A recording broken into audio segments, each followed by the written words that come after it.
పంచాయతీ ఎన్నికలలో 42% రిజర్వేషన్ బీసీలకు చట్టబద్ధత కల్పించడానికి ఈ పార్లమెంట్ సమావేశాలలో బిల్లును ఆమోదింపజేయడానికి BC JAC chairman Jajula Srinivas Goud నేతృత్వంలో జరిగిన బీసీ రాజకీయ యుద్ధబేరి సభలో పాల్గొన్న మాజీ స్పీకర్ సిరికొండ మధుసూదనాచారి, మాజీ మంత్రి శ్రీనివాస్ గౌడ్ మరియు తెలంగాణ వీరభద్రియ వీరముష్టి కేంద్ర కమిటీ మాజీ అధ్యక్షులు మరియు జేఏసీ కో చైర్మన్ కాటపల్లి వీరస్వామి, కేంద్ర కమిటీ సహాయ కార్యదర్శి మిట్టపల్లి రమేష్, కేంద్ర కమిటీ అధికార ప్రతినిధి కె బాలు మహేందర్ మరియు జేఏసీ నాయకులు, బీసీ కుల సంఘాల నాయకులు, వివిధ రాజకీయ పార్టీల నాయకులు ఈ బీసీల రాజకీయ యుద్ధబేరి సభకు హాజరై ఈ సభను విజయవంతం చేసినారు. అధికారం ఎందుకు ఇస్తలేరో అడుగుదాములెమ్మురా, అన్ని ఇస్తుండ్రు గాని తమ్ముడా, అన్ని ఇస్తుండ్రు గాని తమ్ముడా, అధికారం ఎందుకు ఇస్తలేరో అడుగుదాము తమ్ముడా, అన్ని ఇస్తుండ్రు గాని తమ్ముడా, అన్ని ఇస్తుండ్రు గాని తమ్ముడా, అన్ని ఇస్తుండ్రు గాని తమ్ముడా, అధికారం ఎందుకు ఇస్తలేరో అడుగుదాములెమ్మురా, అన్ని ఇస్తుండ్రు గాని తమ్ముడా, అని ఇస్తుండ్రు గాని తమ్ముడా, అధికారం ఎందుకు ఇస్తలేరు అడుగుదాములెమ్మురా, అని ఇస్తుండ్రు గాని తమ్ముడా. తన వల్లనేమో అధికారుల చేస్తుండ్రు, అధికారుల వేయడం కోసమే మనకు రిజర్వేషన్లు ఇస్తలేరు. అందుకే తన వల్లనేమో అధికారుల చేస్తుండ్రు, మన వాళ్ళనేమో జీతగాళ్ళు చేస్తుండ్రు, అన్నీ ఇస్తుండ్రు గాని తమ్ముడా, అధికారం ఎందుకు ఇస్తలేరు అడుగుదాములెమ్మురా, అని ఇస్తుండ్రు గాని తమ్ముడా, అన్ని ఇస్తుండ్రు గాని తమ్ముడా.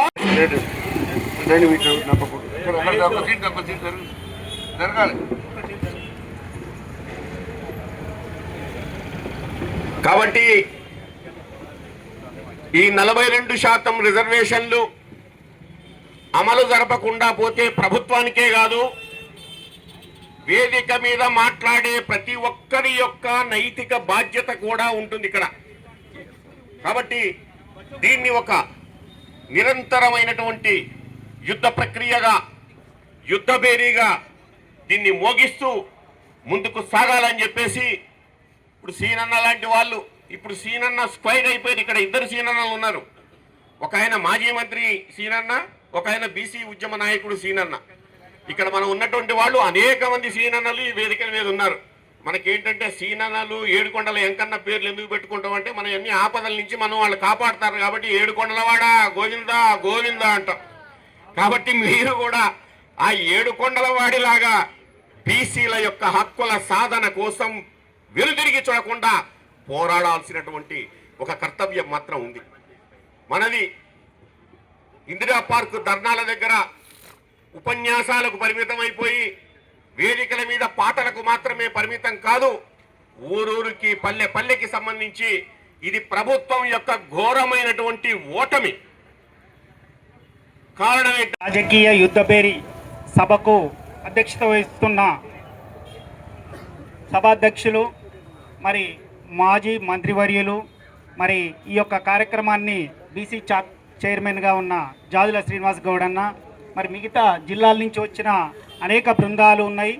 మరి వారందరికి కూడా స్వాగతం తెలుపుతూ నేడు ఈ యొక్క బీసీల నేను నిన్ననే చెప్పాను, వేదిక మీద రావడం, 2 నిమిషాలు మాట్లాడడం, కెమెరాల ముందు చెప్పడం, ఓ ఫోటో దిగడం, పోవడం కాకుండా నేను కూడా చివరిదాకా కూర్చోవాలి. కానీ కొంచెం మెడికల్ ప్రాబ్లం ఉండడం వల్ల నేను మాట్లాడతాను మిమ్మల్ని అడిగాను. ఎందుకంటే మీరందరూ మాట్లాడుతూ ఉంటే, మీ విషయాలు మొత్తం వింటూ ఉంటే, మేము రాసుకోవడానికి కావాల్సినటువంటి భవిష్యత్తరాలకు అందించేటువంటి కలం మాది కదలాలంటే మీరందరూ మాట్లాడే మొత్తం కూడా వినాల. విన్నప్పుడు మాత్రమే అవి తెలుస్తాయి.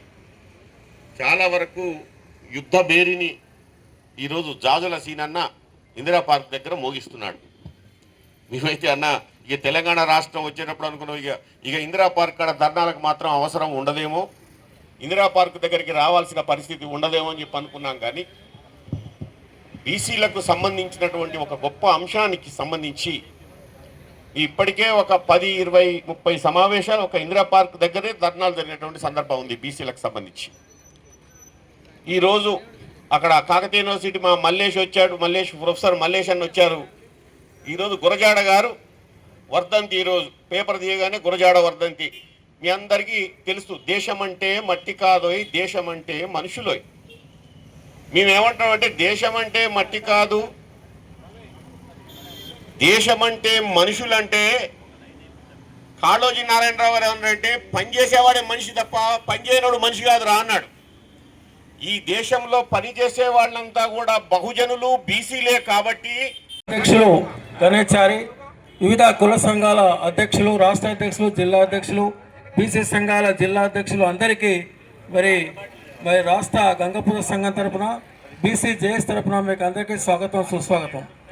ఈరోజు ప్రధానంగా ఈరోజు సమావేశం జరుగుతున్న ఎజెండా ఏమిటంటే, మన గౌరవ ముఖ్యమంత్రి రేవంత్ రెడ్డి గారు ఎన్నికల ముందు కామారెడ్డిలో బీసీలకు 42% రిజర్వేషన్ ఇస్తానని చెప్పి డిక్లరేషన్ చేపించి ఎన్నికలు వేసుకున్న తర్వాత అధికారంలోకి వచ్చిన తర్వాత నేను 42% రిజర్వేషన్ అయ్యేంత వరకు నేను ఎన్నికలు జరపను, స్థానిక సంస్థలు అనేటువంటి చెప్పి చివరికి జనాభా సేకరణ చేసిన తర్వాత కూడా మరి అసెంబ్లీలో బిల్లు పాస్ చేసిన తర్వాత అన్ని రాజకీయ పక్షాలు ఏకగ్రీవంగా ఆమోదించిన తర్వాత కూడా ఎన్నికలు జరపకుండా జాప్యం చేస్తూ చివరికి మేము ఈ యొక్క వేదిక మీద నుంచి డిమాండ్ చేసేది ఏమిటంటే, గౌరవ ముఖ్యమంత్రి గారు అఖిలపక్ష సమావేశాన్ని ఏర్పాటు చేసి భారత ప్రధానమంత్రితో కలిసి చర్చించి దానికి తోడు పార్లమెంట్లో ప్రధాన ప్రతిపక్ష నాయకుడు రాహుల్ గాంధీ గారు అయితే వాగ్దానం చేసిండో ఆ వాగ్దానం నెరవేర్చడం కోసం అతనికి ఇండియా కూటమిలో ఉన్నటువంటి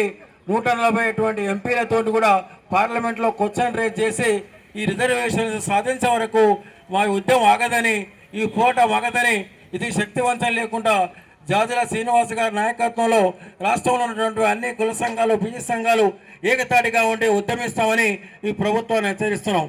అదేవిధంగా కేంద్ర ప్రభుత్వంలో ప్రధానమైనటువంటి నరేందర్ గారు కూడా ఒక బీసీ అభ్యర్థిని, బీసీ నాయకుని అని చెప్పుకునేటువంటి వ్యక్తి.